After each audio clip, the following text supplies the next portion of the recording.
of digital work.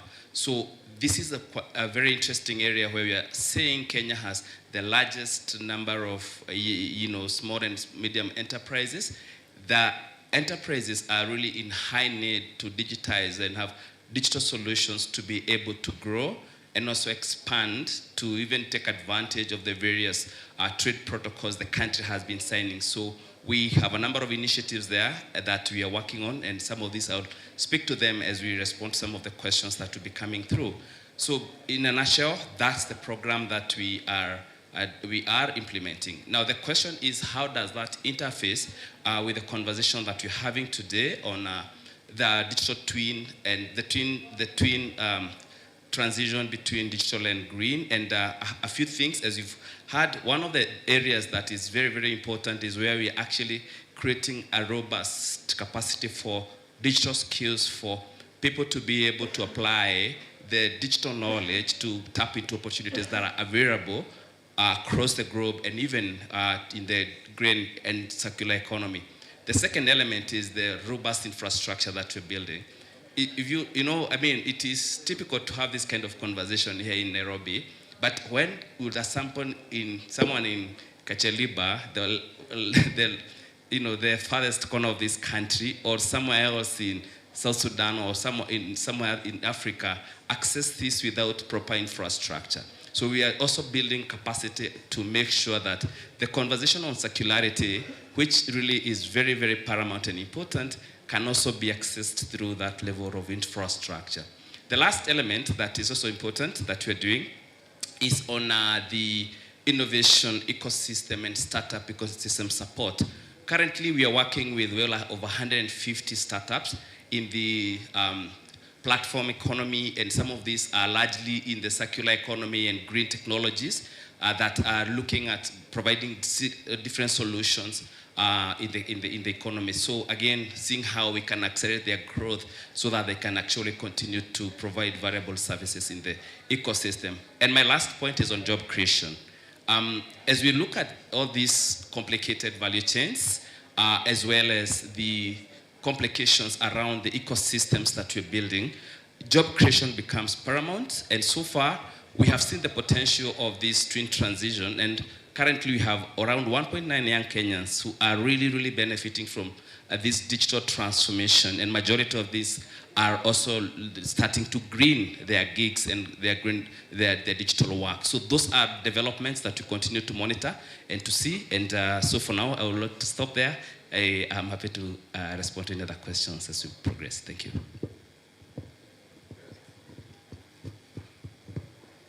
Yeah, thank you so much, Dr. Just taking us through what you do in terms of integrating technology, looking at increased jobs, as well as also looking at how you support the government to digitize the processes, and also adopting different systems.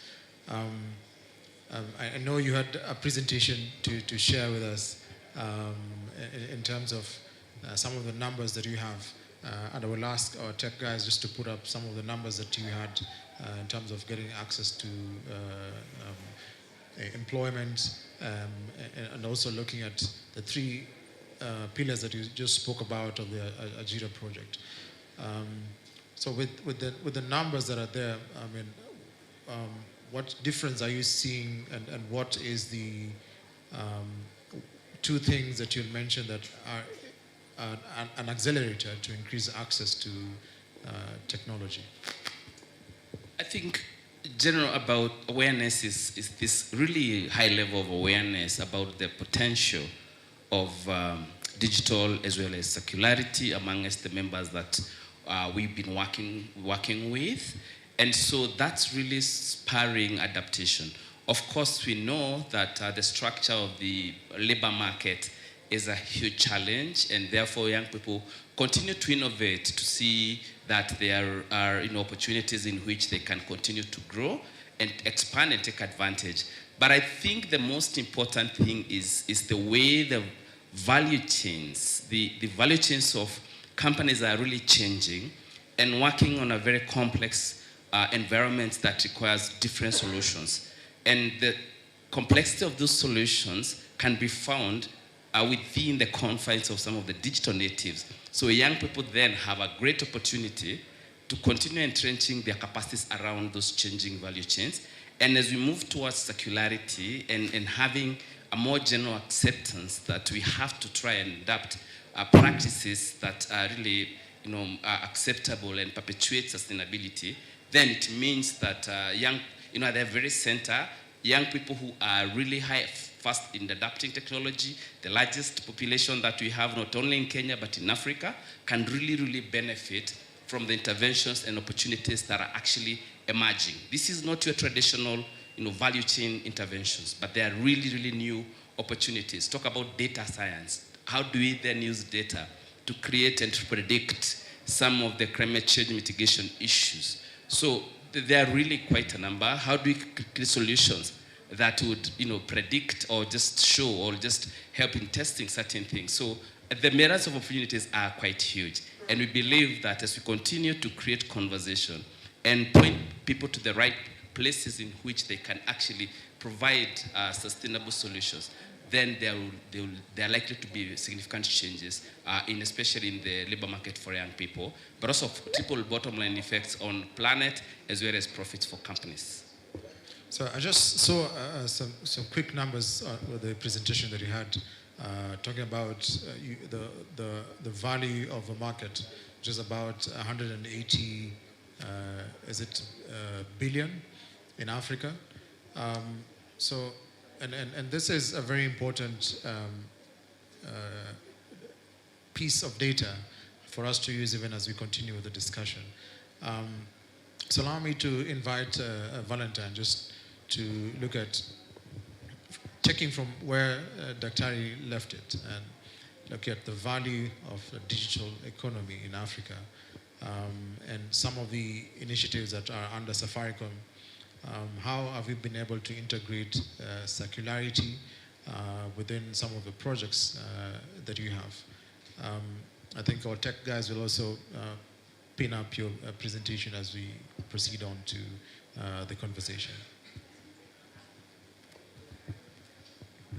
So I'll begin with what we are doing internally before I go into how we are doing it with other stakeholders, because we've partnered with other stakeholders in terms of how do we then support them to decarbonize.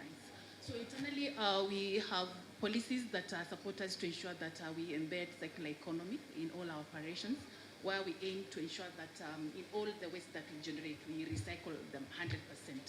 So if you look at Safari, just allow me to ask you, because the mic we have takes the sound from. Okay. So we've got about 78 facilities across the country, and in all those facilities, we do generate waste. So we began this process in the year 2017. By then, it wasn't a regulatory requirement as it is now.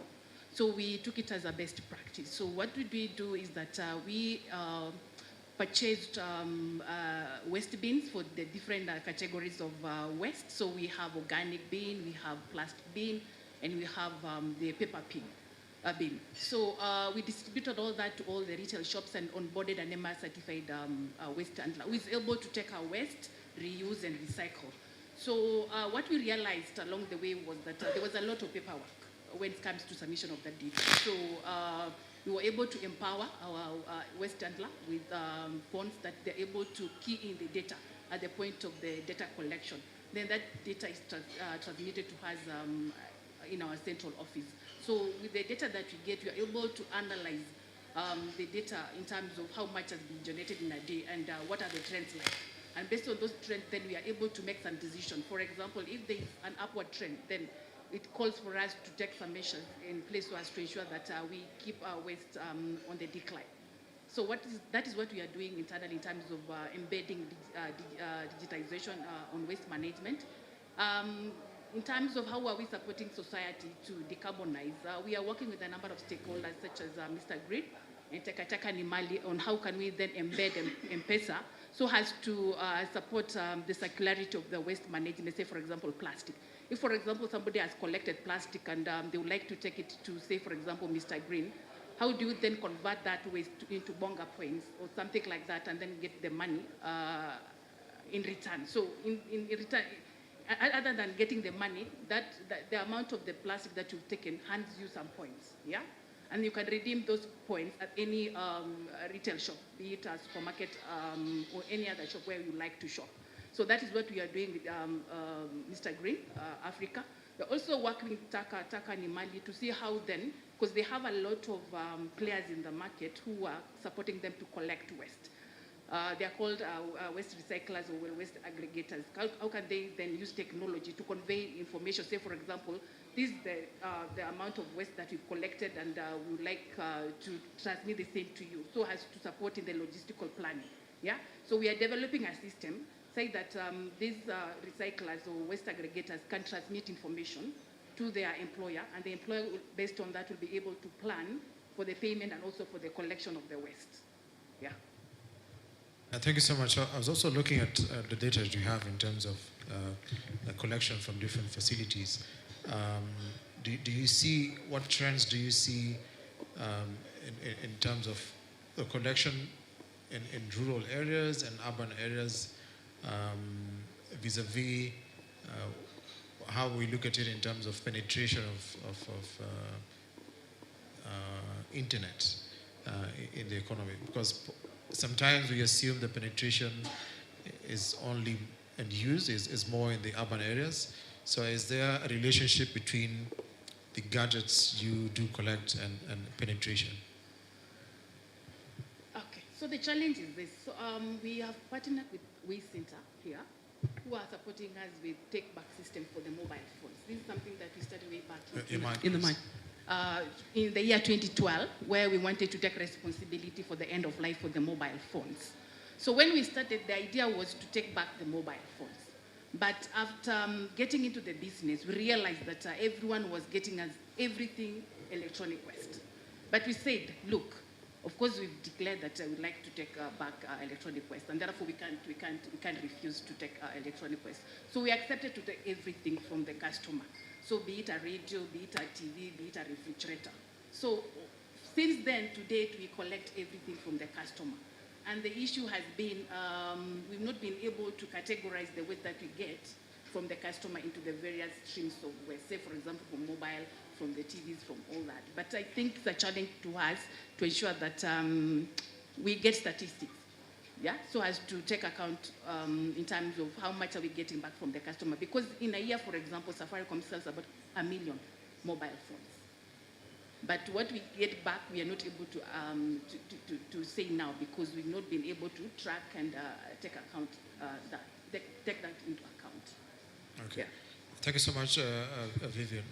I mean, just giving us insights on the initiatives you're doing, trying to integrate circularity. And of course, we're also seeing this with the new laws that are coming up, especially the extended producer responsibility regulation. It's still a draft, but ideally it basically says that the producer, but I know in this case you're not really a producer, you're just a distributor.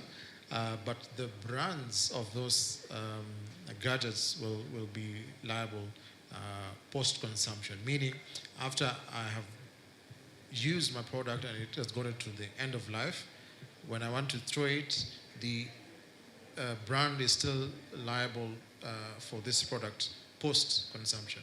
So they must ensure that the products are collected and then you either recycle it or look at elements within this product that you can still use, you can make use of, or refurbish. So there are the 7 R's that they can be able to integrate. Now allow me to bring in Simone. You basically mentioned that you cooperate with We Center.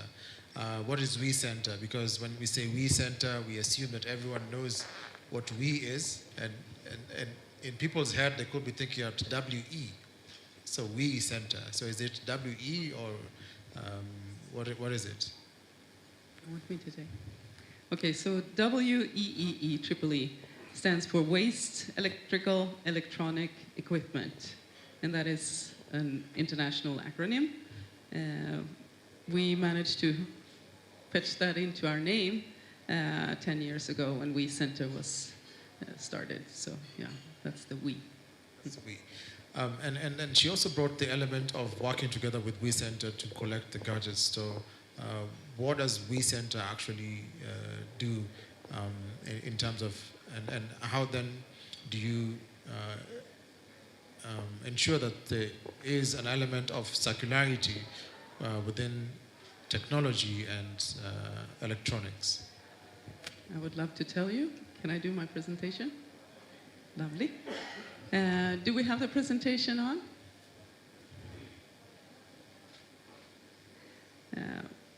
Either way, so we are right now talking about data and trying to collect data and also offer a simple digital solution for people. So hopefully in not too far away, maybe in March, April, we might have a feature in the Safaricom app where someone can order for collection of e-waste and also find the nearest drop-off point. Yeah.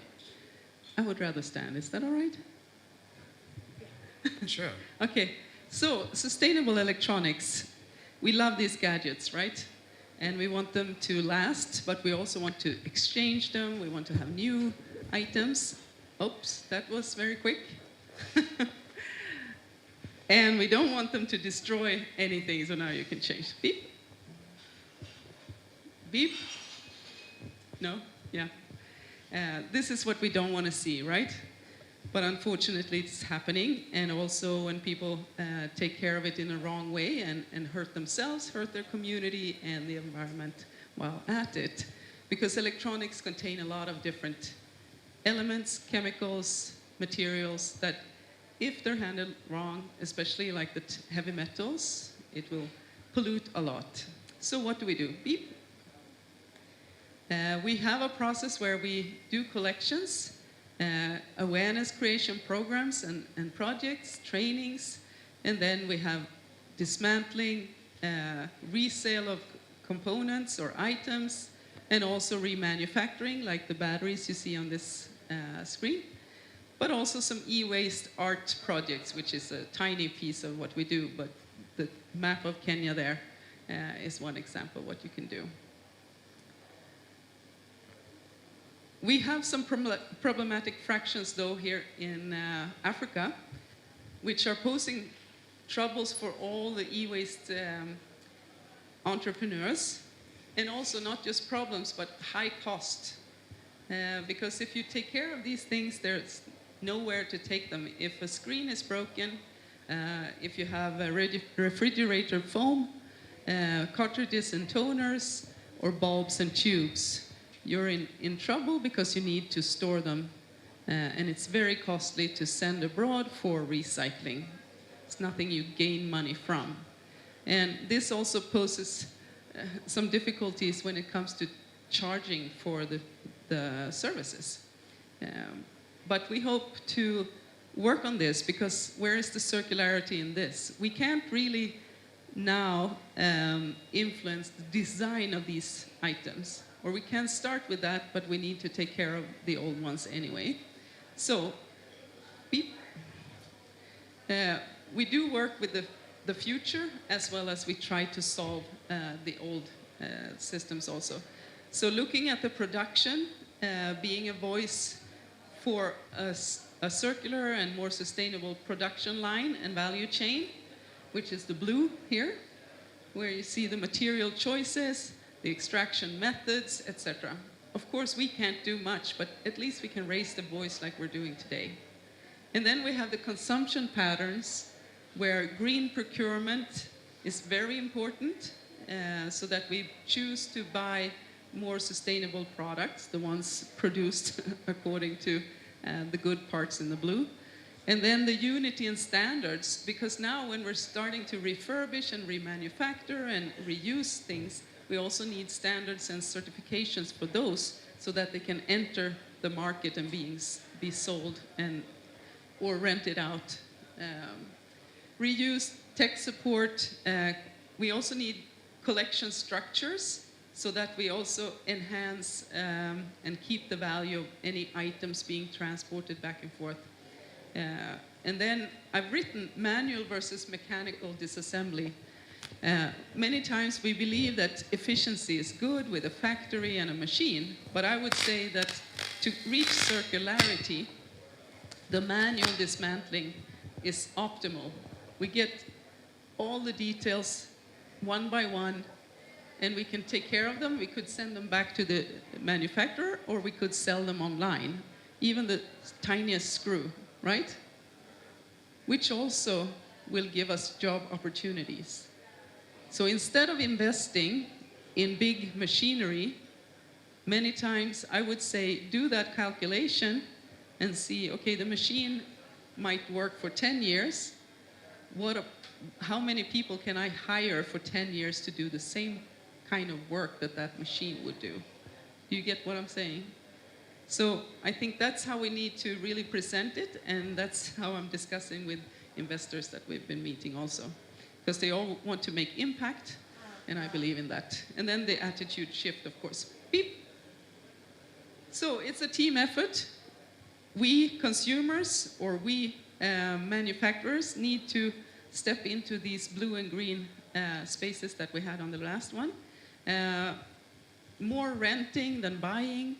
When you rent something, you want it to be qualitative, and the one renting it out wants to have it repairable, right? And easy to take care of and durable. So that's the way to go. And then the government to give incentives and guidance, like mentioned before. Beep. Because the future is circular, there's no doubt about it. We're here. We want to keep the material value as high as possible, so we are part of doing that. And I just have one example. I'm not going to preach. I think all of us know what circularity is here. We want to keep it in the loop and not have so much virgin material and no waste material, right? So, beep. This is one of all the pilots and trials that we're doing together, this time with Revivo Kenya, who are selling spare parts online to technicians across the country. And they reached out to us, and now they are selling refurbished parts also, which is quite groundbreaking. There's a lot of technicians using refurbished parts, don't get me wrong, but being able to order them online, I haven't seen that before happening here, and they are very quickly growing their customer base because it's very, very convenient for the technicians to be able to order and get it to the shop, right? So this is the future, not only for phone parts, but for all kinds of parts, right? Next. And like I mentioned, we found that there is not enough emphasis on circularity in this country, so we decided we want to be part of it and started the Circular Innovation Hub. This is from yesterday. We have managed to help and push for startups within the space for 1 year, and the two gentlemen sitting there were here yesterday. They're from Deurne in Netherlands. They supported us with a small contribution that has made us do this, and some of those people there are some of the startups that we've been helping with amazing business models. So check out that space also, please, and connect. Thank you so much. Thank you so much, Simone, for taking us through what We Center does in terms of, I know you also did show a picture of the hub that you have, just trying to bring tech and innovators together in the same space, and supporting them through building some of the initiatives that they have. But let me just indulge Doc a little bit based on what Simone just mentioned. What opportunities are you seeing in Kenya that we are able to tap into that then drives into economic development from technology? And I write a question, are we ready as a country? Yeah, great question. Are we ready as a country? I think we are. The fact that we continue to see accelerated adoption of circularity by companies, there are initiatives that are already very promising. I think the case of Safaricom here is amazing in terms of the extent and the breadth of which companies are looking into this, and there are also many other that are also looking into this. The second thing is the element that you talked about, the evolution of policies. that are now starting to look at how best as a country could we then transform some of these ideas into action.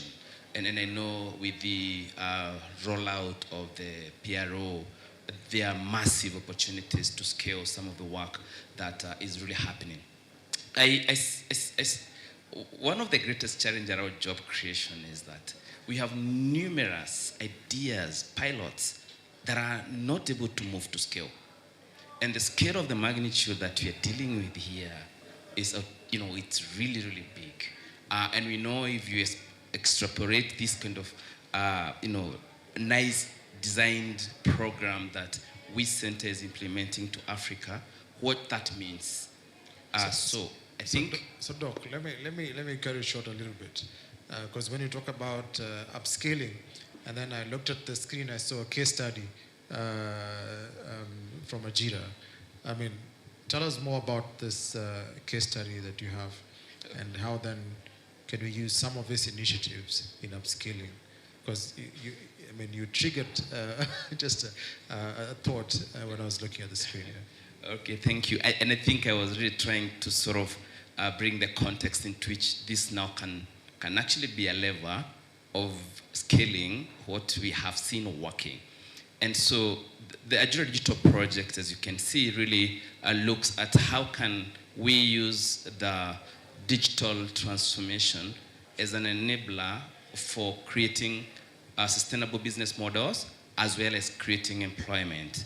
And so we bring in place a platform that brings ecosystem actors together based on certain agenda. And so for us, our offering are around skills that enable you to scale. Second, it is about infrastructure that allows you to have access to information, to resources, to entrepreneurs, to mentors, to acceleration programs, to venture capitalists for access to funding, as well as all wraparound services that helps an innovator or an aspiring entrepreneur, a young person, to be able to move their businesses to the next level. Again, we talk about the infrastructure around making sure that there are hubs everywhere in this country, so that those young people who are suffering from digital divide can actually have a center in which they can access these resources for free. The other element is on the job creation aspect and the incubation that you're doing to some of these solutions. Now, in the case of what you've seen on the recycling, which really has been a conversation that we've been having, is now this model is working. How can we be able to transform this using the knowledge and the resources that we have, the centers that we have across the country as an aggregation point for information, for markets, but also for innovation, drawing in some of the competitions around sustainable solutions of dealing with some of the challenges we are seeing in circularity.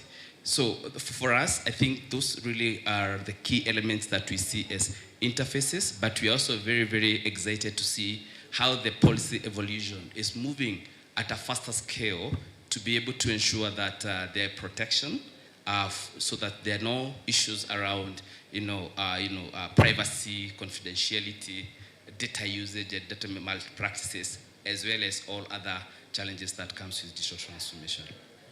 Thank you so much, Doc. I mean, the first answer was we are ready for the technology. Right. Let me throw it to Simone. Are we ready for the waste that's coming? We are ready, yes. We are longing for it. We need it. Yeah, because when you get the volumes, you can also develop even better systems, routines, etc., etc. So, yeah.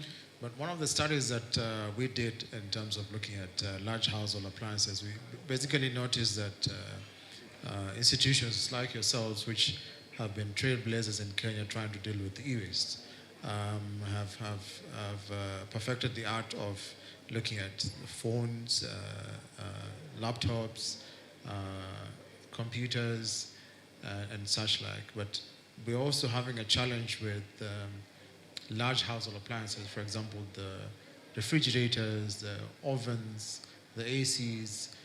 So what do you think should be done when we try to project on the waste that's coming with increased uptake of it?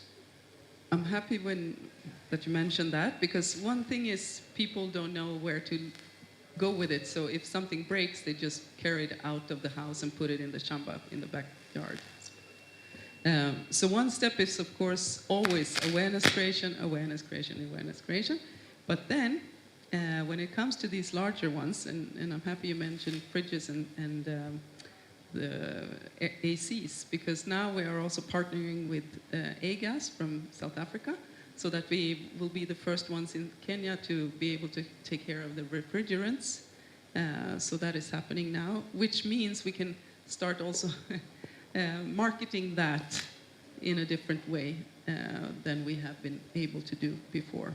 But now fridges are usually used as cupboards if they don't function. But still, we need to take care of them in a safe way. So when they start coming en masse, we will be ready.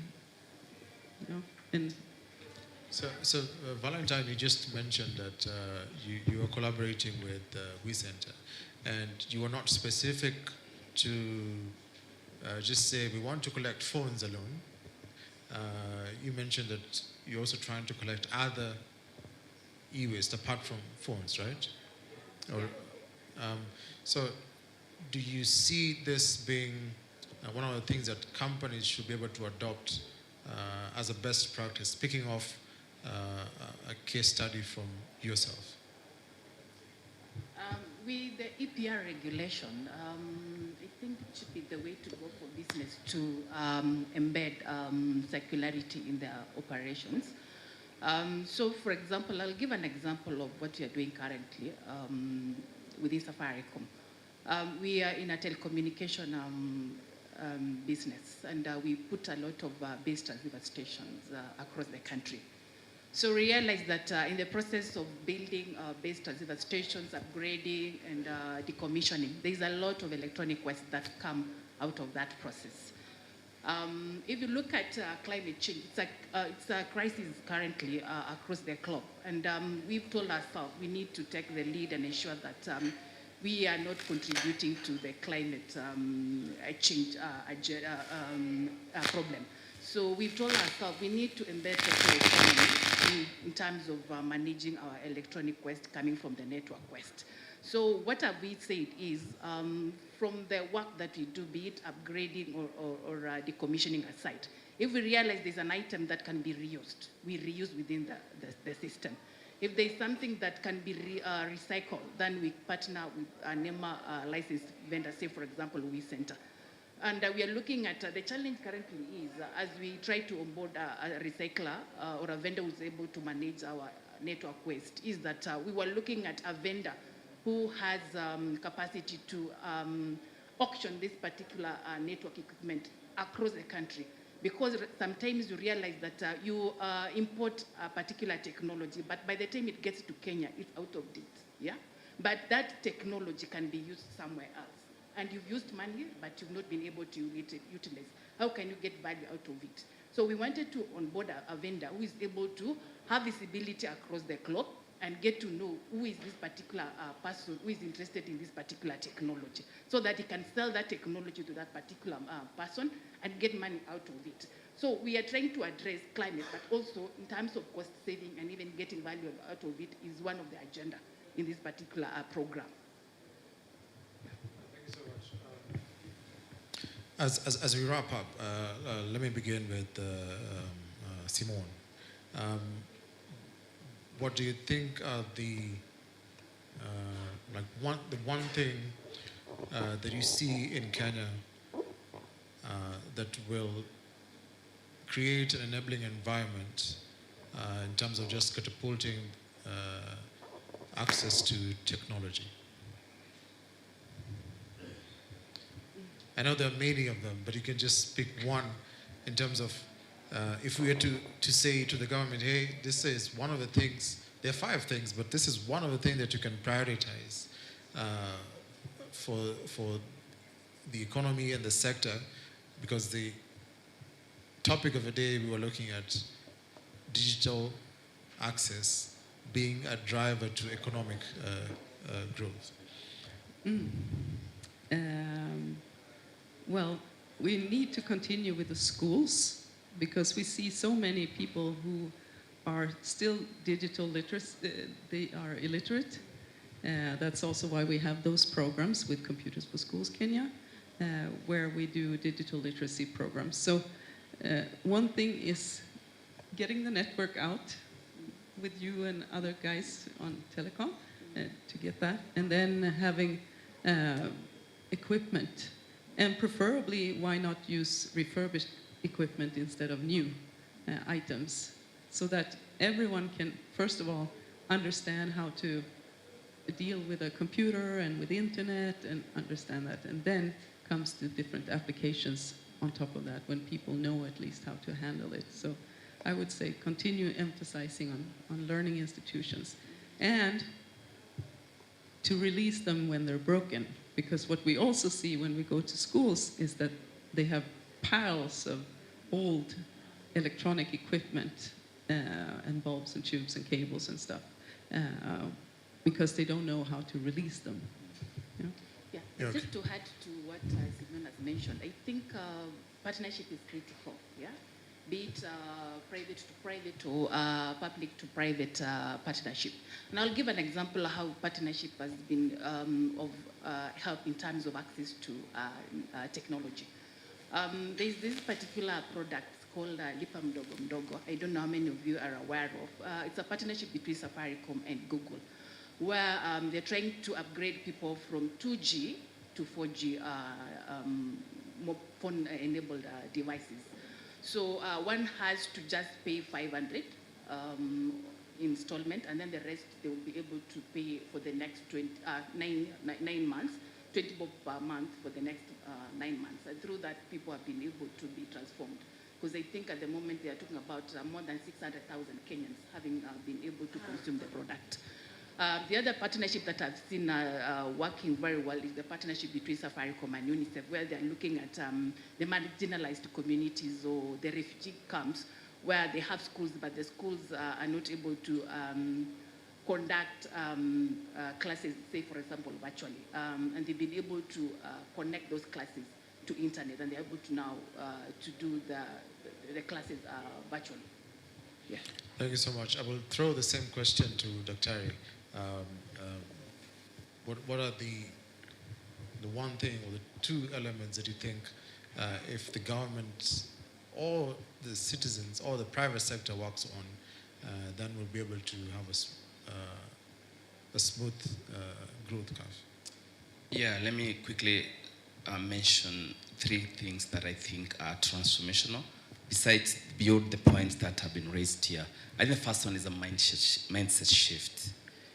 This conversation that you're having here requires a whole village approach to make sure that everyone is aware of the implications of not doing, as well as implications of doing. The second one, it's about policies. We are not short of policies, but how we drive the implementation of policies to allow for incentivization of the industry as well as practitioners in this space to get better value and benefits for their contribution is very important. And especially when we're talking about an area that is a little bit grayish in terms of understanding, then there has to be a way of incentivizing a system to be able to amplify the sound and actually show some early successes. The third point that I really want to emphasize is actually about underpinning these interventions to strategic areas like job creation and climate change. I believe that the future that we are looking here is one that's very different from the present and the past that we've lived. And with the transformation and this transition opens up a whole new opportunity and array of work for people and for the society. So as such, whether you're an enterprise, whether you are in looking for work, whether you're in school, I think this is the future. And therefore, we really must start and learning and relearning how to live with this new environment that we find ourselves in, that will dictate our future and the future of our children. Thank you so much, Dr. I think at this point, then we will end our session. Let's appreciate our panelists for the session today. We'll transition to the next session, which is the renewable energy session, which will be here, and plastics will be at Tinga Tinga. So feel free to choose the session that you want to attend. Thank you so much once again, Simone, Thank you so much. Valentine, and Dr. Ehud. Thank you. Thank you, guys.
Previously, I knew Amadi while he was working for Water Resource Group 2030. I will ask our crew to just close the door or ask the ladies and gentlemen to join us. So Andrew Amadi has been in the sector for a long time on the renewable energy space, also looking at wastewater and different technologies. He has had vast of experience. I'll ask Andrew Amadi to join us to the podium today. Let's appreciate him.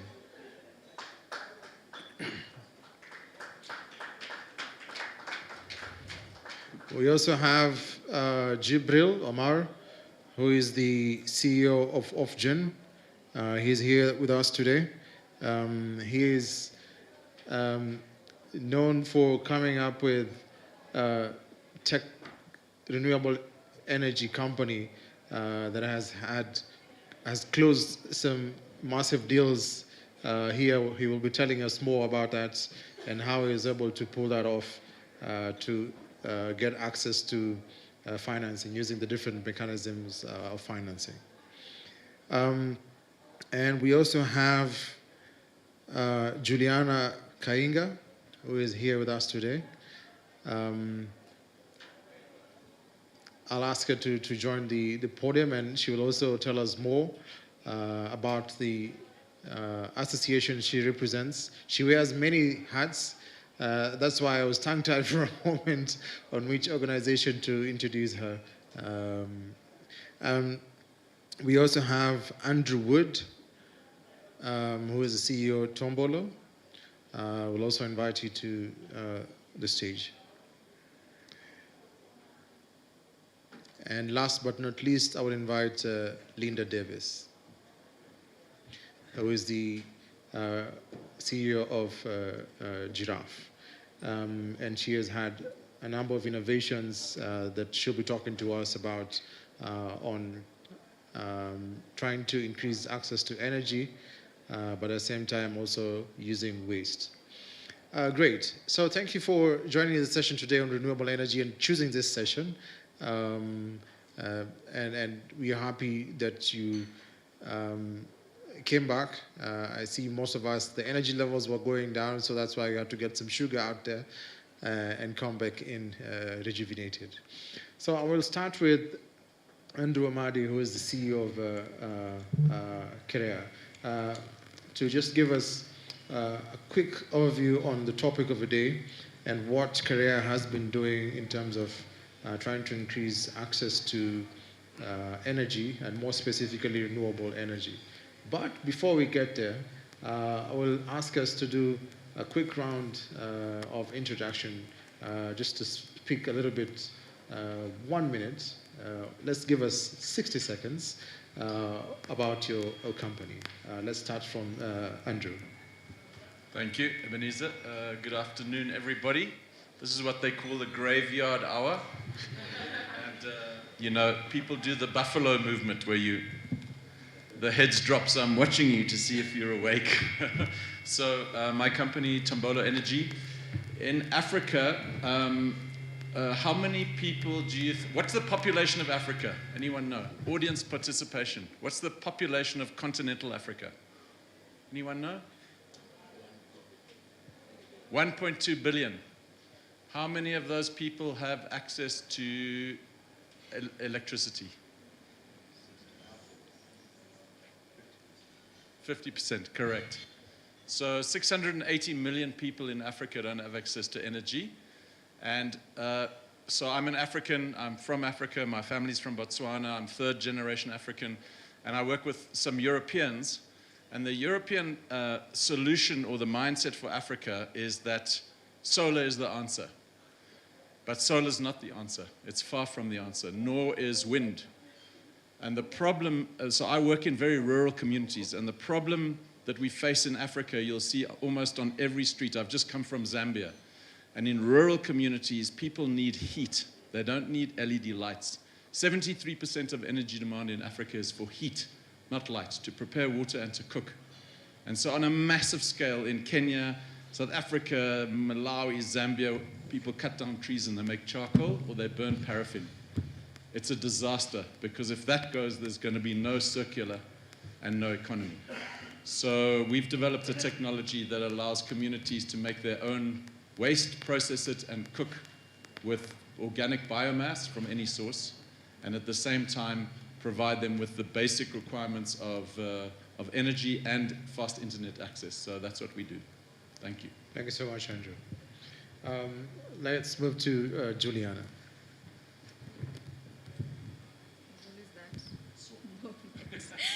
Yeah. Good afternoon, everyone. My name is Juliana Kainga, and I am the Vice Chairperson of the Electricity Sector Association of Kenya. And we are basically a business member organization that seeks to promote the sustainable development of electricity in Kenya. We have around 40 members, with Jibril being one of them, luckily. We were founded in 2019 out of sort of what I'd call a crisis in the sector. Zero movement, a lot of projects in the pipeline, growing population, just a lot of need for us to get things right in the sector, and we funded that 3 years ago. We have representation of around 700 megawatts that's already on the grid from our membership. And we are covering the entire value chain. So anyone who's in generation, transmission and distribution, off-grid and commercial industrial players are actually part of our membership for as long as you're within private sector. And the very, sorry, we also do have representation in a working group that we call the electricity markets, which we're actually launching this year in a month or so. Basically, this working group looks at demand as a core component of the electricity value chain. So we've always focused on generation and transmission infrastructure, but I think where we are at as Kenya, we've already gotten that right, at least on the generation side. There are some challenges. There's work that needs to be done on transmission and distribution, but where is all this renewable energy potential going to go? So we want to start looking at demand, aspects of e-mobility, green hydrogen. How do we start pulling investors to come invest in the country? So looking forward to actually engaging with you and also learning from you and providing insights on the sector as well. Thank you. Thank you so much, Juliana. Jibril, tell us more about Ofgen.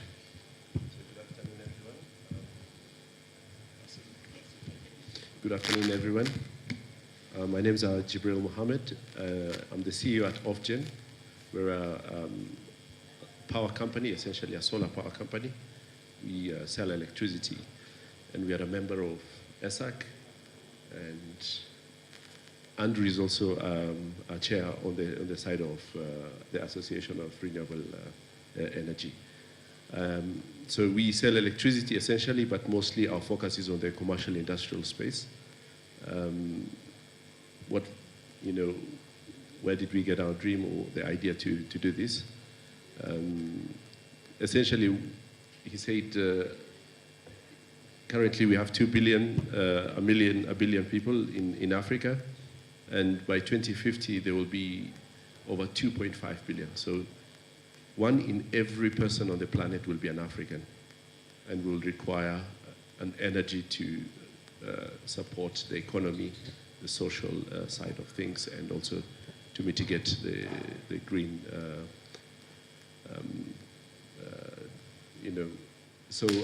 yes, and Ofgen is part of this. We are taking the initiative in greening and powering the commercial industrial space. Thank you so much. Thank you so much, Jibril. My namesake, Andrew Amadi. Thank you so much. I have the privilege of having 2 people sharing my name on the stand. So if you combine Andrew and Amadi, and my name is Andrew Amadi. I'm the CEO of the Kenya Renewable Energy Association, which is an umbrella body that promotes all types of renewable energy in Kenya, East Africa, Africa, and the world as a whole. KEREA is 20 years old this year, founded in 2002 from the technical committee at the Kenya Bureau of Standards that was developing solar PV standards. Kerea has been involved in the background and in the foreground in promoting access to electricity, access to solar, and since 2020, when the strategic plan was done and after the passing of the Energy Act 2019, decided to be more intentional and focused on the future of renewable energy in Kenya. Kenya is already a leader in renewable energy, and it is not the time to sit on our laurels. It is time to shift gears. So we are shifting gears looking at three main areas. One is the productive use of renewable energy for food security. Two is the transition to electric mobility. And three is access to clean cooking technologies. So that is enough material to keep us busy. And I think as we go into the discussion, we'll now see how exactly we can be able to achieve this. Thank you, Andrew. Tell us a bit about Giraffe. Fantastic. I prepared my story in pictures, so I hope... We're going to do that in a bit. Okay, so what am I talking about? We just want to know your name, okay. the organization. Alrighty. Then we'll be moving to the okay. session. Yeah. Fantastic. I can do that. I'm just very eager for this meeting. Linda Davis, Giraffe Bioenergy. We are developers of rural bioeconomies producing food and ethanol cooking fuel. I'm really pleased that you are here. We've seen your emails. And essentially the problem we're solving is that of the lack of clean, safe, affordable, and accessible cooking fuel. Some statistics, over 80% of Kenyan households use charcoal and firewood, and that has detrimental effects. I look forward to showing you my pictures. Awesome. We'll be looking at, I can't wait to see them. I see the energy in the room when you're talking about renewable energy. Now we'll begin with Andrew Amadi. I think we just wanted to share a little bit more about Kerea and what you're doing. So, because we're looking at renewable energy being a source of clean energy, at the same time also contributing in addressing climate change issues. So tell us more about what Kerea is doing. Yeah, thank you. So Kerea promotes... You can decide to use the podium, or you can decide to sit as well. Okay, I think I'm comfortable here.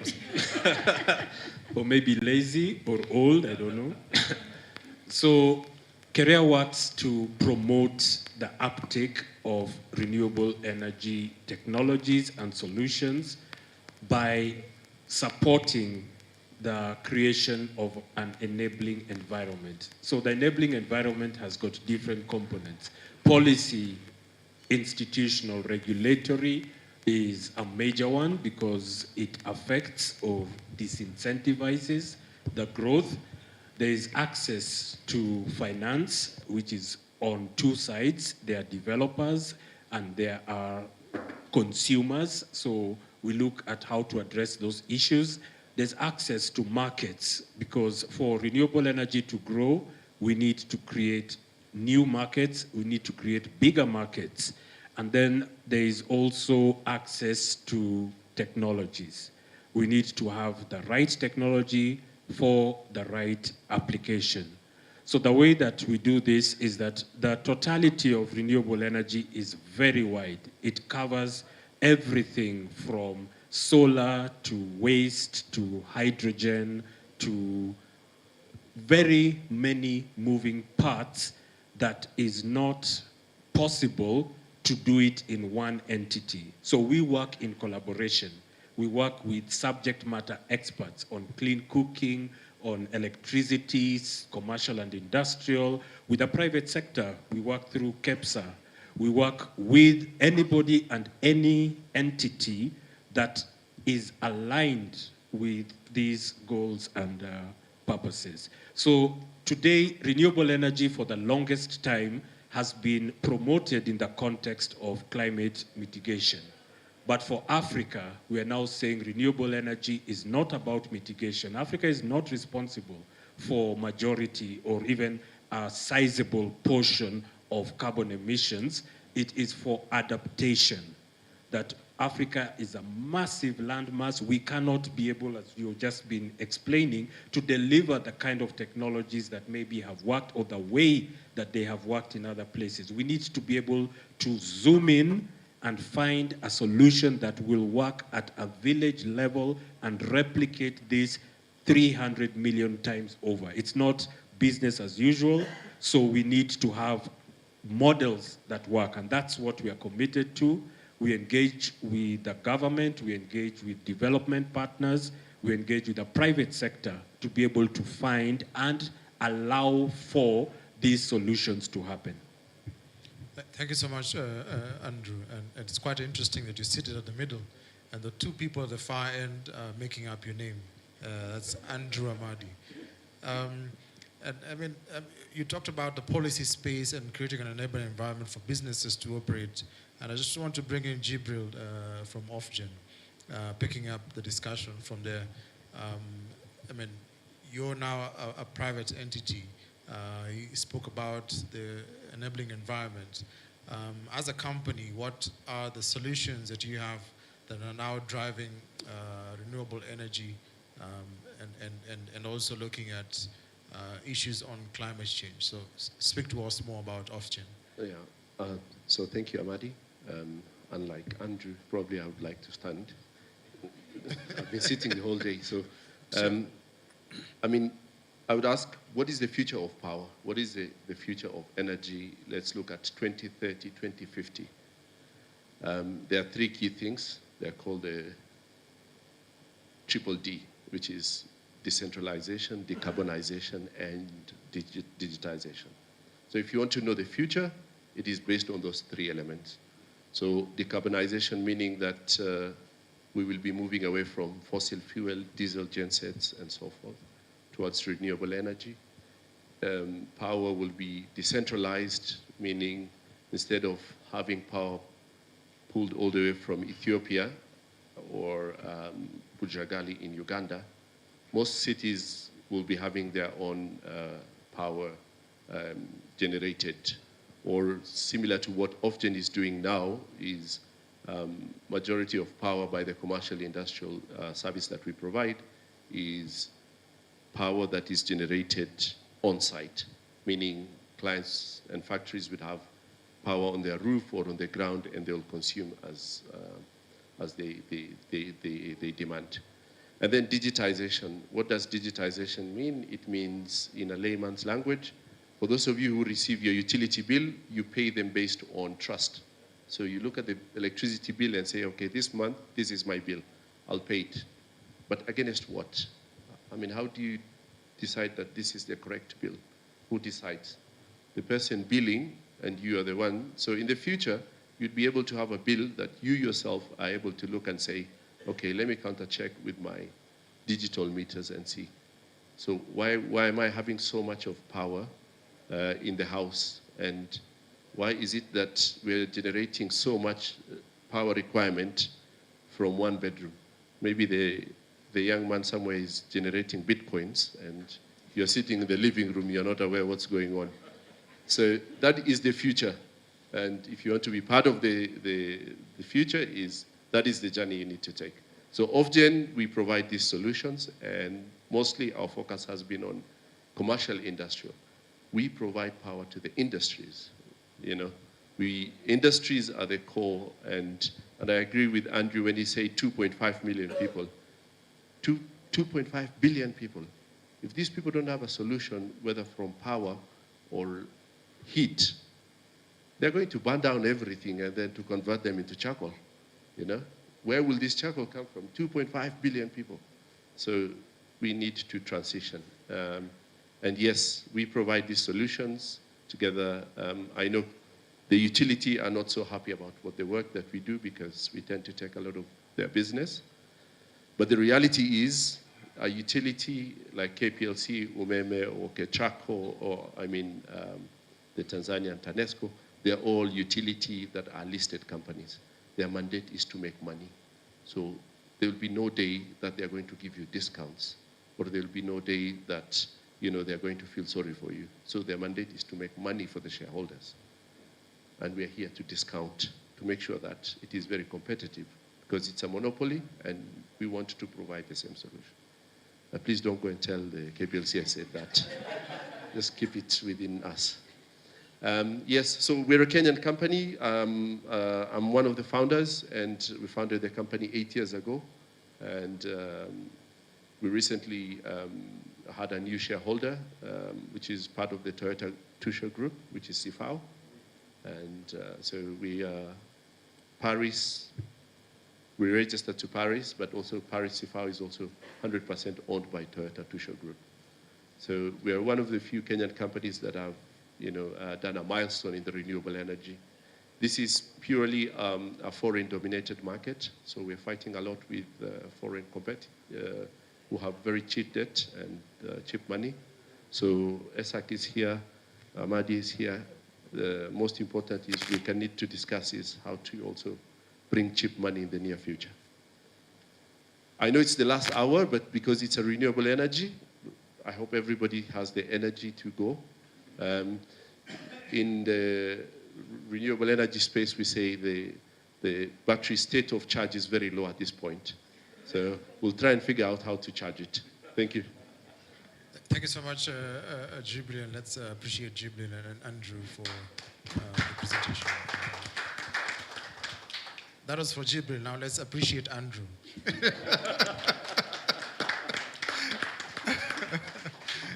Yeah, I mean, I just wanted to do that because they're seated in the middle, and I'm just doing this ping pong thing here. So, I mean, we've moved from Andrew to Jibril, and Jibril just raised the bar higher by standing. And now, because my mind also works in 3D and loves pictures, I just want now to move to Dr. Linda Davis to tell us more about giraffe. And I didn't mention she's called doctor. I wanted her to do that by herself, but she was quite modest. So that's why I'm going back to it. Let's welcome Dr. Linda Davis. No, asante. So I will stand as well. So do we have my slides? I was asked to prepare slides, but my colleagues, I don't know what happened. Are we ready? Good. Okay, fantastic. So as I said in my introduction, we are a developer of rural bioeconomies, and we are very general and very specific at the same time because it's about livelihoods. It's really about putting money in the community's pockets. It's about equity, right? And our medium is producing ethanol cooking fuel. I have the pleasure of sitting with electricity people, and people mostly understand electricity very, very well. But I come at energy at the household levels. And at the household, you need electricity and you need heat, right? So you need to cook and you need lighting as well. So I'm going to give you a bit of a background. Forgive me if this is familiar to you, but I find that just painting a real picture of we don't talk much about clean cooking, and I have some theories why that is the case, right? It's more interesting to talk about gigawatts, and it's also, about the grid. That is very, very approachable to some of the technical people, but when it comes to cooking, it's relegated, right? So next slide, please. I'm going to run very, very quickly on this. Okay, so that's my company, founder and CEO. So this is a picture of my auntie. I took this picture in 2003. And at this point, I didn't really understand the issue with this. And I'm pretty sure that most of us here are familiar with a picture like this, certainly the Kenyans, right? And I took a picture of it, and she had said, Linda, you can't handle the smoke. You need to be outside. You're the sous chef, hand me the onions and everything. And this is her. So, and this is my village, right? And most Kenyans would understand you have a city life, and then during Christmas or whatever, you go to the village. So that is that. We didn't have electricity, right? 100 years ago when I was growing up in high school, and I was in high school. But so I knew very clearly that once I get my first paycheck, I know that I have to bring electricity to my home. So I did do a grid connection way back when, around 2005, 2006. Didn't even think about the clean cooking aspect. Didn't even think that that was a problem. Fast forward, 2015, I'm in the US, doing okay, and this issue was being solved in the United States in an industry that I was very familiar with, and that is ethanol cooking fuel. And that had been adopted for cooking. Needless to say, I very, very quickly came, and finally I had a solution for my auntie. Let me step back a little bit and give you the size of the problem. We've had the size of the problem for the electricity side. Let's take a look at the cooking side as well. Now, this picture I took 2 weeks ago when I was in Ghana really breaks my heart. Now, let's just sit a moment with that. This was taken about 11 o'clock in the morning. These girls and that young boy were not in school, right? So the lack of clean cooking fuel, the lack of efficient fuel has an impact in education, right? Women and children are mostly impacted. They do not, they spend 5-6 hours because of simple things such as cooking. Next slide, please. So this is, I took a picture, I went out on holiday because I'm the type of person that takes the family to any village, yeah? So this was down in Eldoret. And look, we spent a lot of time to put a simple meal at the table, just to reinforce the idea that if you're spending 5-6 hours on cooking, what else are you not doing? But let me just talk a little bit about the health aspect of the lack of clean cooking fuel. Bigger, more impactful than AIDS, tuberculosis, and malaria combined, the number of women and children that die every single year from the lack of clean cooking fuel. Put another way, 25,000 Kenyans die every single year for the lack of clean cooking fuel, simply because they try to cook that has a detrimental effect on health. So the statistics are quite dire. Next slide, please. So this is a picture that I took coming out of my area of operation in Kilifi County. And honestly, standing outside of my farm, and I'll talk about this, in an hour, you'd have these borders just literally going out, taking out old growth forest, your forest, my forest, for cooking. 85% of Kenyans use charcoal, right? And there is no accessible alternative. So as you can imagine, with climate change, which is very topical for this conference, this is a real problem. Next slide, please. Now, this is not fun, right? Many people romanticize this, right? Some statistics. The average load is about 52 kilograms, and the average woman walks about 7 kilometers a day, right, carrying this. You can imagine the impacts on health, your back and bits and pieces like that. So I talked to a lot of my friends, and they're like, oh, no, that's how my grandmother likes to cook. No, she doesn't. There's just no other alternative. And we can challenge that. Oh, the food tastes better like this. But if we're killing grandmother by having her smoke 4 packets of cigarettes a day every time she cooks with firewood. I'll say that again. Cooking with firewood and charcoal is equivalent to smoking 4 packets of cigarettes a day for 1 hour, right? So that is very, very sobering. So it doesn't matter how much better the githeri tastes. I'm not going to kill grandmother for that. Again, there's just a lack of dignity, right, in cooking in this way, right? Everybody knows cooking was settled in the 1950s in the West. You cook in front of a multi-burner standing up. That's just how you do it. You flick your wrist, and heat comes up, fire comes up, and that's how you cook. And yet for the African woman in 2022, this is how the majority of us cooks. I'm going to very quickly move to the solution. Charcoal, no different, right? This is a real problem. It's very, very time consuming. Okay, so what is Giraffe Bioenergy doing? I said we are a developer of rural bioeconomies. So our solution is to involve smallholder farmers in marginal semi-arid areas where no food crops can grow. And we're producing a very hardy crop called cassava. Cassava, sadly, in Kenya is not a major food crop, so that is important for us to point out and to also develop industrial breeds that don't even taste good. So it's literally an industrial crop. Other countries, the US uses excess corn, Europe uses excess wheat, Thailand uses excess wheat, cassava, and rice and bits and pieces. So any starch material we can use to make ethanol. So Giraffe Bioenergy is developing 3,000 acres of industrial cassava. And then after that, so that's as an example of cassava. This is a picture I took in Nigeria. This will be hopefully our picture in next year when we are harvesting 60 metric tons of cassava on a daily basis to feed our biorefinery. Next slide, please. That's an example of a biorefinery as involved in the development of, and we will be producing on-spec ethanol cooking fuel. So if you think of the module of Giraffe Bioenergy, 3 modules. 1, the agricultural module, 2, the biorefinery module, and thirdly, the distribution module. Next slide.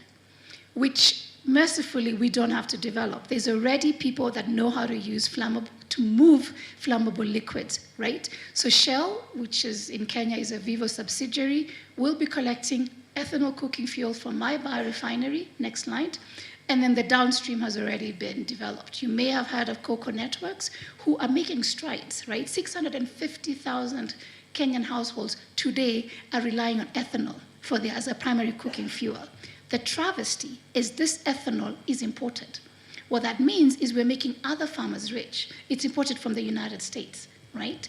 And yet we have a community that we can bring into the formal economy by being a producer. In summary, the circularity of the solution that we're presenting at Giraffe Bioenergy is this.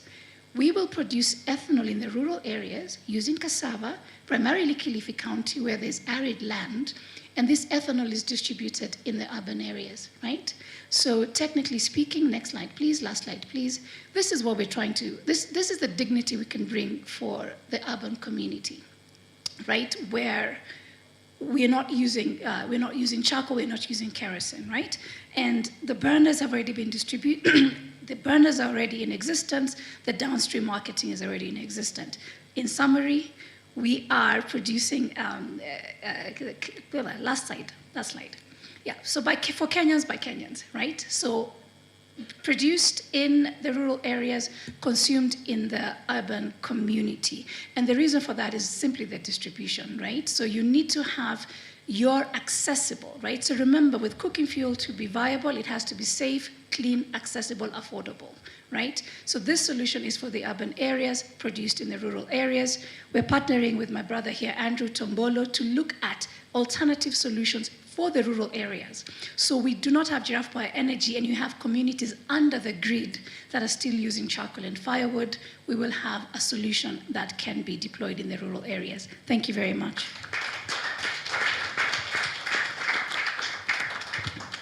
Thank you, Dr. Linda Davis, for the 3D presentation. I mean, they say one slide has 1,000 words, right? Because they say a picture is like. So yeah, so that was quite insightful to see what you're doing down there in Kilifi. I will now move to Juliana. You know, the first time I mean, we were interacting with her. We were speaking about the conference, and then I also told her that Giuliani will also be in the conference. It's because I was looking at the rhyme of Giuliani and Juliana. It's only that they didn't do a collab today on the renewable energy space. So allow me to introduce and invite Juliana to talk us more about what they're doing as NL. You can use a... The podium is usually so much taller than I am. So maybe I can just stand here like Jibril did. Okay. So it's always, first of all, it's so inspiring to listen to Dr. Linda and Jibril, entrepreneurs and innovators who are just trying to make a difference in the energy space in Kenya. And sometimes because I am from the independent power producer side, kind of as known as the bad boys, but we aren't, we're all friends, because there has to be development on both sides for us to actually see any gains. So I have a presentation here, but I think the first couple of slides we've already gone through in the introduction. But yeah. So maybe I can just start by saying that I think, first of all, electricity is something that we all consume. The challenges around the cost of electricity, we face them every month, every week, whenever you buy your tokens. And the whole purpose of ESAC is to ensure that the electricity that you consume and everything that goes around it, the policies, the regulations, the players who are coming in, the investors who are coming in, they're doing it in a sustainable way so that we don't suffer the way we have over the last few years. The other thing is we're at a very peculiar time. There's a multiplicity of events that's occurring. One is the debt crisis that we're facing as a country. We have to be honest about that. Second is a high inflation rate. Third, unemployment, which has been a perennial problem in Kenya. And fourth, we're dealing with issues of climate adaptation. We need to ensure we are a bit more resilient. And these are huge systemic issues. And these are part of the things we're trying to solve. Yeah? Bringing together people like Jibril, also shameless plug, Dr. Linda, you can join us as well. I can send you the details. Andrew as well. And just bringing the minds together and trying to bring some discourse and engagement with public sector. Yeah. So like I mentioned, we were founded in 2019. We have around almost 800 megawatts that's tied to the grid. 1,000, utility scale, then 1,000 of that is kind of tied to the grid with a bit of off-grid and CNI. And then we have around 39 to 40 members. And that's growing as well. For a 3-year association, I think we've made some good strides, but we have a lot to do. So the next slide. So like I mentioned, we are here to transform the sector. We're here to transform the sector so we can serve the people of Kenya. We can ensure that the sector actually is part of the economic growth of the country. So part of the reason we actually formed the association is we wanted this sector to develop along the lines of excellence and transparency. And if there's any of you who's ever worked in electricity and energy, you know the bureaucracy around the processes, how to actually get your project through, how to get approval. So we want to ensure that there's some sort of transparency there. Integrity, I do not need to say anything more when it comes to integrity. Sustainability, and also we're about community. We're about bringing people together and thinking big and playing big. Next slide. So I mentioned before, within our membership, we focus on 4 key areas, and that's across the entire value chain of the electricity space. Generation, you know them, independent power producers, and also off-grid, mini-grids, and commercial and industrial players. These are the guys who actually produce the power, whether they're selling it to KPLC, selling it to industry, or actually even you yourself, using your own power. Then we have transmission and distribution. Now, this is a space that is sort of lagging behind. And it's part of the reason that you get blackouts, your appliances are messed up when maybe there's power fluctuation, because we have a huge problem of aging infrastructure and a grid that is not stable. So we're trying to build some capacity in this part of the value chain to ensure that investments come in, and private investments. One thing I have to mention is, given the situation of where we're at as a country when it comes to debt, we want the public funds to deal with the priority areas. So whether it's healthcare and education, that's well and good. But for us to actually build out the energy space and the electricity sector, we need some private investment to step in. And when that happens, then you'll see a lot more growth and a lot more improvement. So I'll talk a bit about, later on, some of our plans. We've just launched our 6 pillars leading up to COP27. So I'll talk a bit about that on the transmission side. Then we have the commercial and industrial guys. I was just reading, I don't know if you've heard of the energy white paper, the infamous energy white paper, that states that there's around 150 megawatts of opportunity that's being taken up by diesel generators. And that, I don't think we haven't done like a very detailed study on that. No, Jibril's team and the CNI working group are actually working on a baseline study. Because if you're an industry that's connected to KPLC, that's connected to a diesel generator, that's also looking at solar, no wonder we are paying, how much is it for milk? Yeah? So we need to optimize all this. Yeah? So that's the core role of that particular working group.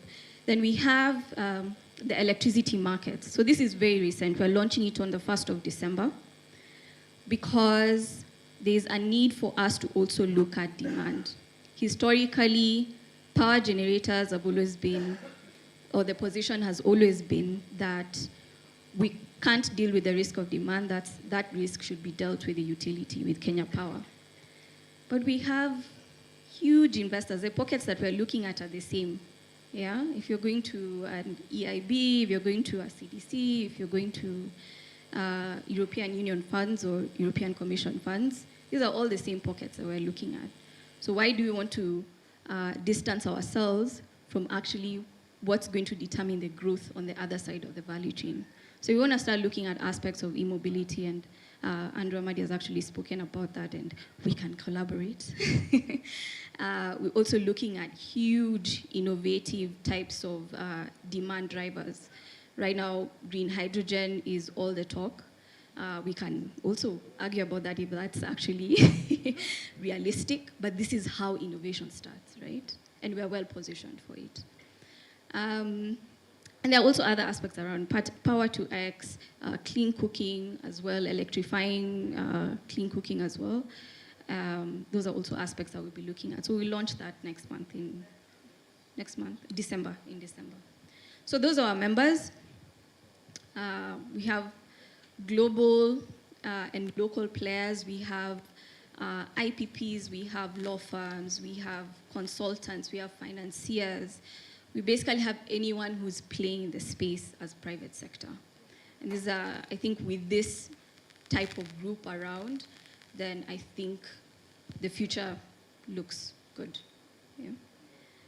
So the next slide. We also work with our partners, KEPSA, hence my presence here. I'm actually replacing our chair, who's also the chair of KEPSA Energy Sector Board, George Aluru. He also wears many hats.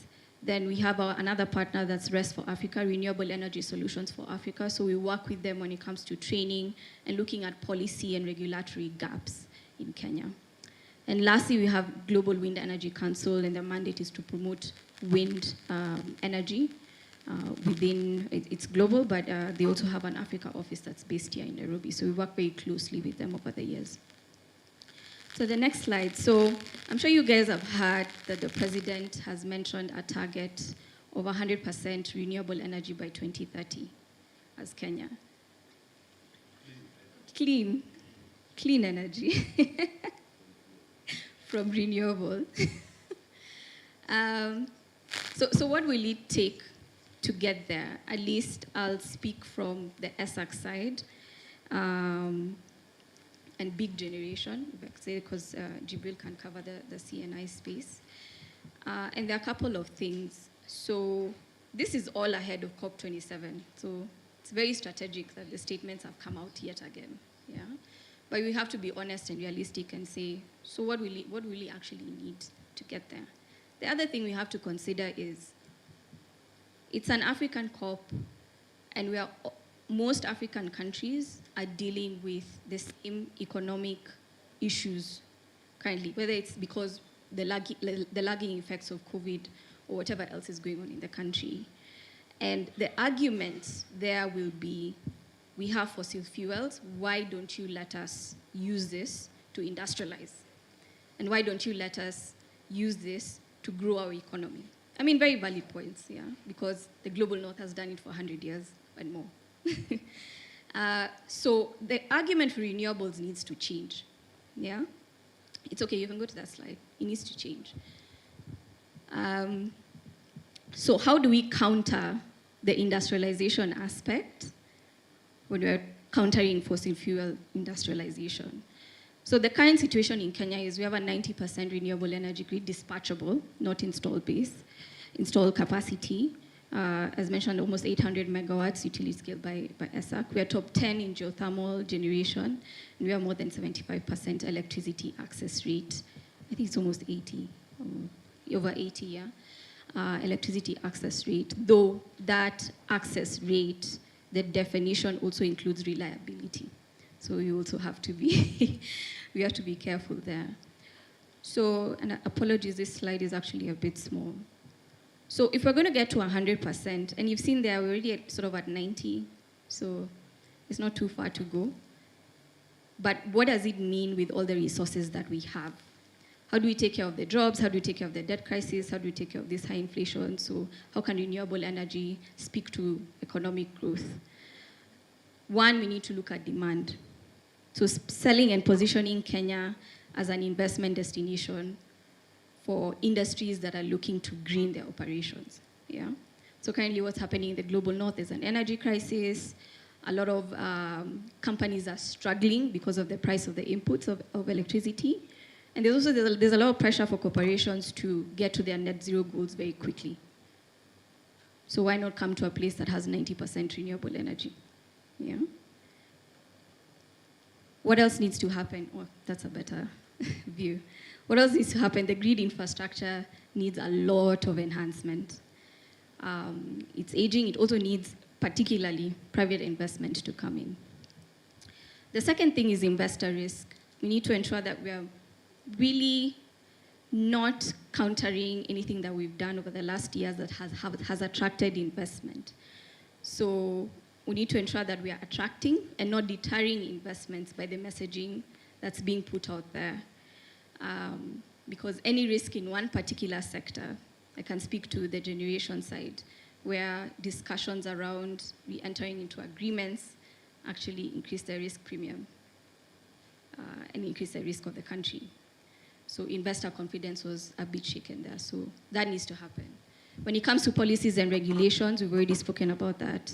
Enhancement, or rather ensuring that we have enabling policies and regulations. We've done a good job on the generation side. We've sort of outgrown the policy that was there.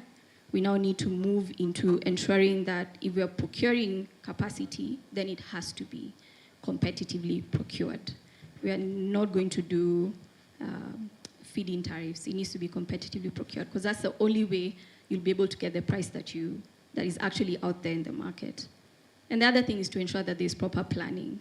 And I think it's great that there's the integrated national energy planning that's been set up within ministry. There's also counties that's been put in place, and that's actually speaking to a lot of the CNI off-grid and clean cooking aspects. So that integrated planning will actually help optimize these things. Then with financing, I don't see any reason why I can't be investing in these projects as a Kenyan through a certain pool of funds that maybe a pension fund is looking at or an institutional investor is looking at. So trying to figure out some more sustainable, innovative ways to finance these projects is very key. Then also to speak to the unemployment issue. If we're looking to get to 100%, and this thing will happen fairly quickly, we need to start looking at, and if we're also speaking about growing demand in the future, we need to ensure that jobs are being taken into account, that elevation from poverty is being taken into account, that gender gaps are actually being taken into account, and that's the only way this thing will make sense for everyone, from me who's here at ESAC to Dr. Linda's auntie as well. It needs to be equitable at the end of the day. So these are the 6-pillar blueprint that we're launching actually today on our social medias. If you go there, shameless plug, ESAC, ahead of COP27. And we'll be pushing these messages because they're very critical across the board, whether you're a huge generator or you're a small mini-grid or off-grid operator, or even a clean cooking innovator and entrepreneur. I think all these aspects are very critical to ensure that there's growth in the sector. Thank you. Thank you so much, Juliana. At least now you know about the Electricity Sector Association of Kenya and what they do and bringing different players together. And she generally said that they're already partnering, and Ofgen is a member, and she was inviting Dr. Linda and Andrew there to join as well. So last but not least, since you had Andrew Amadi kickstart, so we also finish off with Andrew. Andrew, Yeah, thanks. awesome. Talk about a curveball. The last session and the last session and the last speaker of the day. So I've got 36 slides. Sorry, can you load my slides? They're all text. You know, I want to get philosophical for a moment. So I'm an African, and I'm an entrepreneur, businessman in Africa. We really, ladies and gentlemen, have a great opportunity now, because how are we going to pay for all of this? Where's the money going to come from? And who's going to pay? So I think about this a lot, and what I realize is that what's so exciting about being in business now is that all the rules have changed. All the rules have changed. So I don't know how many of you just follow crypto, for example, or follow what's happening with companies like Facebook. I don't know how many of you saw that movie, but you know that these companies in Silicon Valley have raised billions of dollars, and they don't make revenue, $1 of revenue for the first 10 years. Because what do people want? It's not about dollars anymore.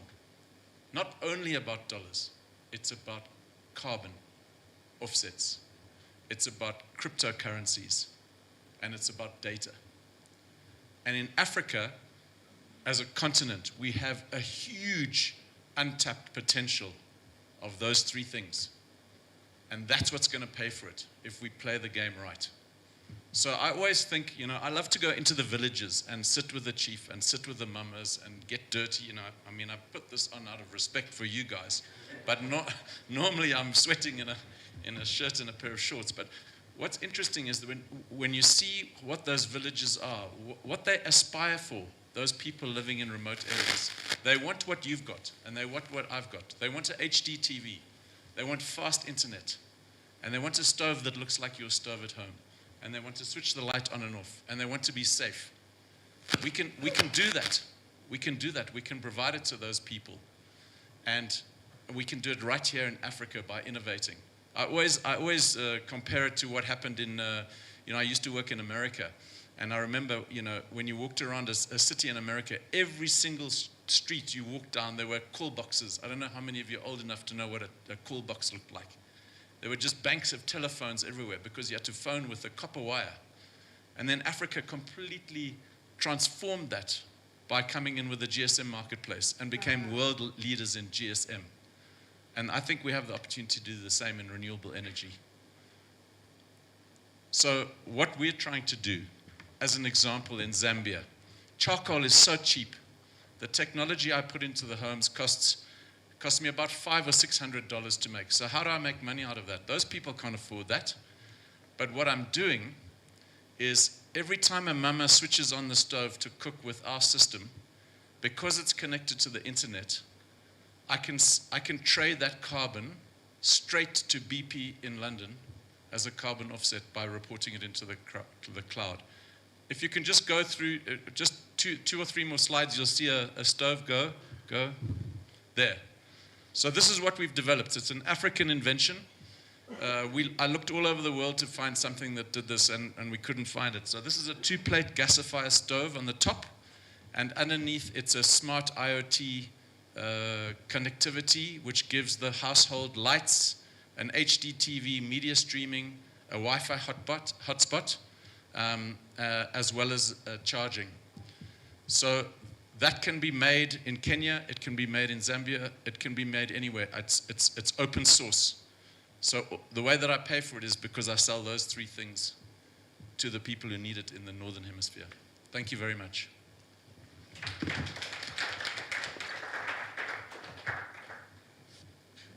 I was still counting the slides. You mentioned you have 37 slides. We had just gotten to the fourth one. Thank you so much, Andrew. I mean, just taking us through the innovation that you have.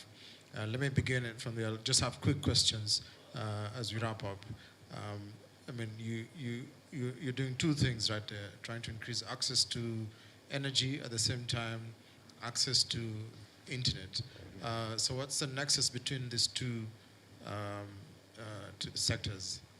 So, and what trajectory are you seeing in Africa? So the interesting thing is I've got a friend of mine, he's a Xhosa man from South Africa, and he went to do some work in the UK, and he came back and he said, it's funny when you go to Europe because they think that because we're poor, we're also stupid.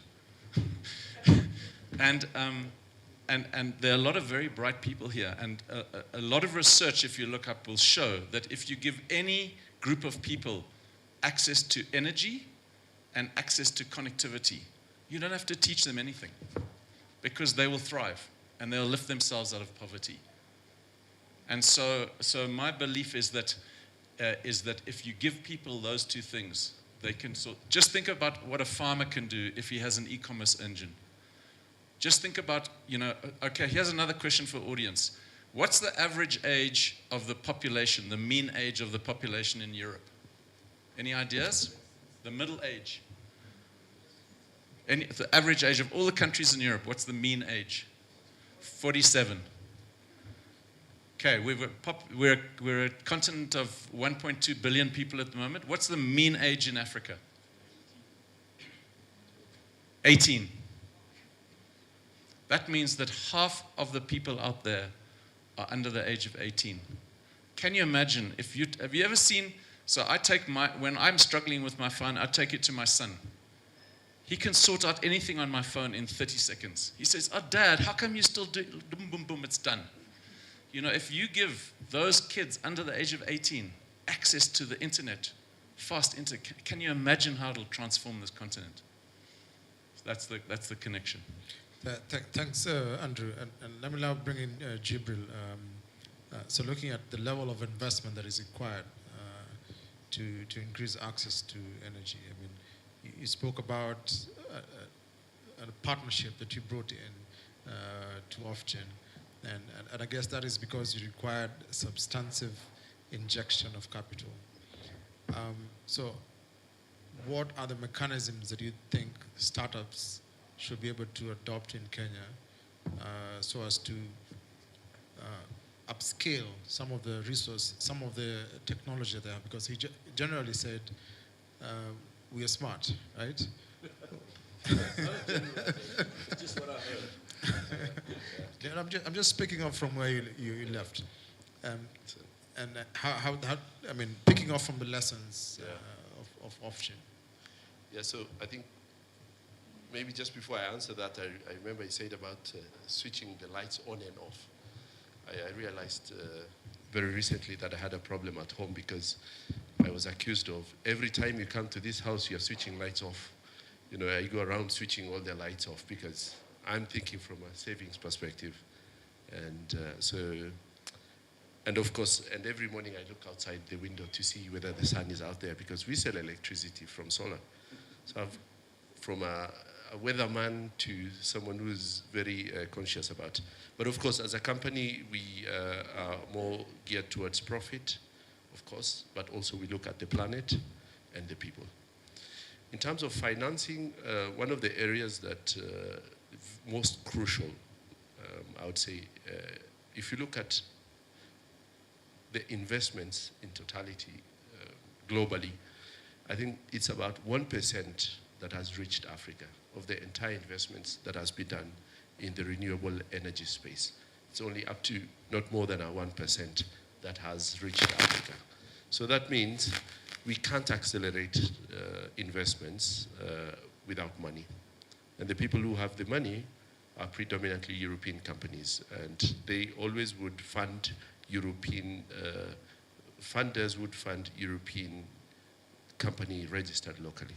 So as local entity, what we've done is in our previous business, we've used our own money and we've raised funds internally between the shareholders, and eventually we got new funders to come in.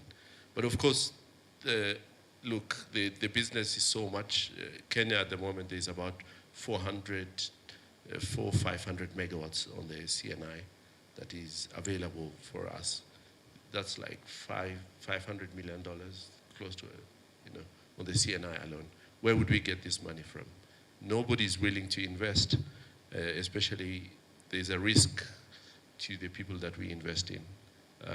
Most African companies are not bankable. So there's two sides to the problem. One, African companies are not bankable. Number two, the person giving money is giving money only to the people they trust. So we want to change the narrative and say that mixed players to be allowed and to be very competitive. I mean, I can't compete with the local conventional bank giving me at 8% debt, and someone comes in from Netherlands with 2% or 3% to the euro. It's, we can't compete that way. So I think there are other means, maybe, as I mentioned, ASHAC and Andrew here also to assist in the near future is to try and invite as many funders to come in, and not only funders, but also to have development banks to try to de-risk. So I'll give you an example. I'm doing a project in South Sudan, in Juba. And if I go to anybody and say, I have a client in South Sudan, boss, who's going to fund you? Nobody, So I'll have to take money from my own pocket and make sure that the project is done. How much is it? It's $1.2 million. Wow. You don't get that kind of money anywhere. So we want development organizations, banks, to come and de-risk, essentially, those clients to make them bankable. Yeah, so about money, it's quite a lot. But yeah, maybe the associations are always there to support and make sure that there's a lot of grant. Well, one more thing that we are trying to work with now is called joint carbon credit mechanism. Basically, if you apply, you get a rebate of the investments that you've done. So let's say you've installed solar power in a factory and it's costed you $500,000. You apply and then you get about $200,000 paid back. It takes a bit of time, 6 months to 1 year, but you get it back. It's called joint carbon credit mechanism, and it's from the Japanese government. So we rely on such kind of models to get some of our money back. It's a grant, yes. And if you're interested, we can speak on the side. And then you can give me my commission. Thank you. So thank you so much, Jibril, for giving us some insights to your business. So Andrew, I mean, looking at, so we talked about the nexus between technology, access to the internet, and renewable energy. So we want to take a look between renewable energy and climate change. The other day, I heard you talk about how we can use energy to then support communities in the drought-stricken areas. So tell us more. What do you think, I mean, as a country, we could benefit from renewable energy in trying to address drought and within the short-term and mid-term measure? Thank you so much, and I think I have this thing where I can connect anything to renewable energy. So even the data, the finance, and the climate, and the situation that we're facing. So I'll try and do that in 1 or 2 minutes. So we have a climate effect that we knew about. So this famine is not a surprise. We knew that it was coming. It's been projected. I looked at the data from 8 years ago, and it's spot on. And it's going to get worse. So for me, I have committed my entire being to the interface between the challenge and the opportunity. And there's a lot that can happen there. So the first opportunity that we have in this problem is that with more drought, there's more sun. With more sun, Jibril gets very happy. He looks up, sees the sun, and he sees money in the bank. So we can have that extended. If you were to quantify the potential for solar for Africa, if it were to be monetized, it would be worth many times over the value of oil, coal, and all the other minerals that we have. So even as we go to COP27 and say we have fossil fuels, we have more renewable energy than anywhere else in the world. So that's why we should be looking at it. Now we have to make this work for us. What doesn't work for us is these big centralized systems. They haven't worked because of what economists call the principal agent dilemma. that the agent that is supposed to act on behalf of the principal, which is Dr. Linda's aunt, are not doing it. So what's the answer to this problem? It's a decentralized system.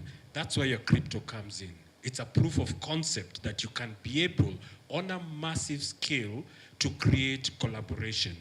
So I see the future in terms of the response to climate is not about unhealthy competition. There is healthy competition.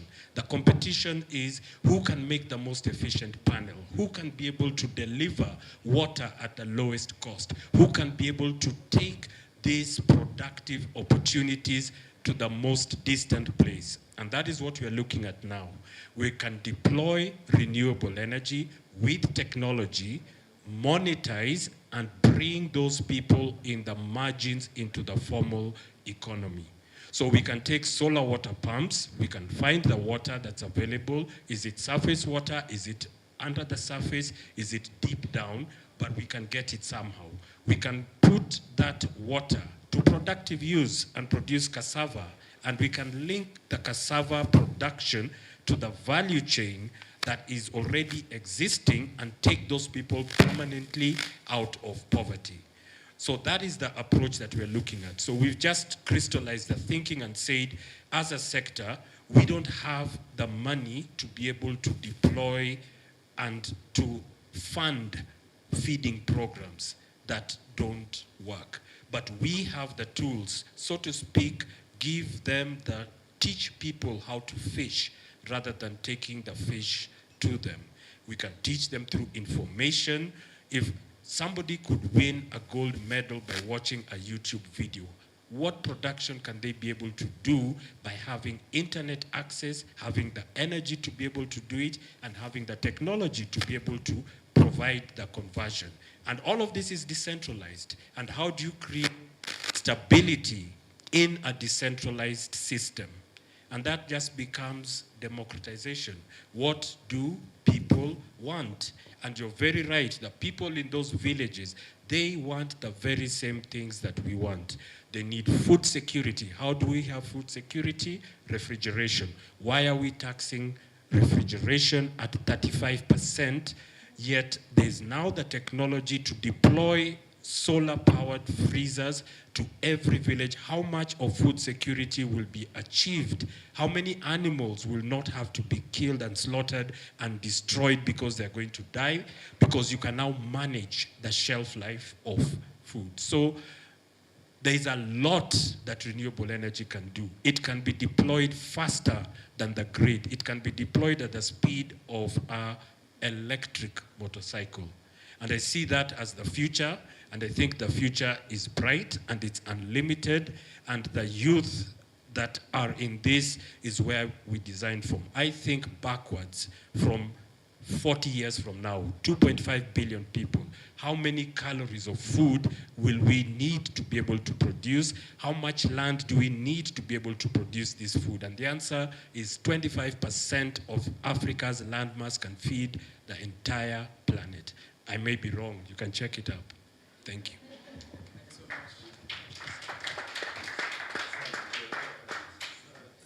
Thank you so much, Andrew. I mean, I feel proud to be called Amadi after your... just on a light note. I mean, we are out of time, but allow me just to ask a quick question to Dr. Linda. When people talk about renewable energy, the first thing that comes to mind is solar. It's almost like when we're talking about gender. When you talk about gender, it's synonymous for? Women. So do you face this challenge as you advance your technology? No, absolutely. You know, I'm always the mama kupika, cooking, right? So we have to think again. I said this at the top of my remarks. We have to think about it at the household level, light and heat, right? But let me just drive one point in. I gave you quite a few statistics around the health impact. Deforestation is a leading driver, deforestation, etc. But let me drive this just to underscore my colleagues here.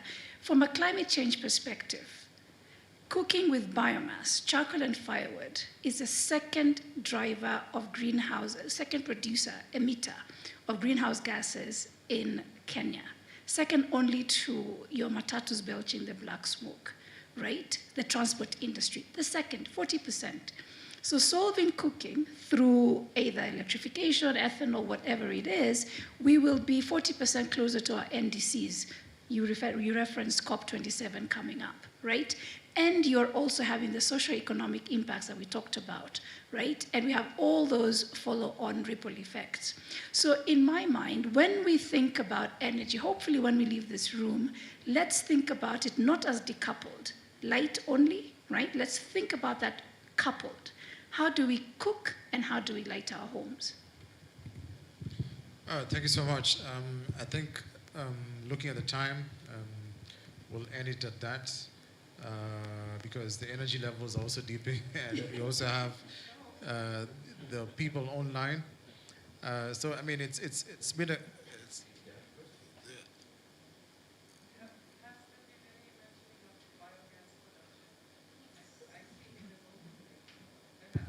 We can mention it.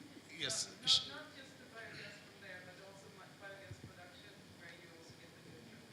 We have a productive use of renewable energy biogas sub-working group that is developing that. We couldn't go into all the details, but there is a lot that is happening in that area. Yeah, and that is the perfect example of circular economy. I have a biogas system at home and I sell biogas bioslurry at only 50 shillings a liter.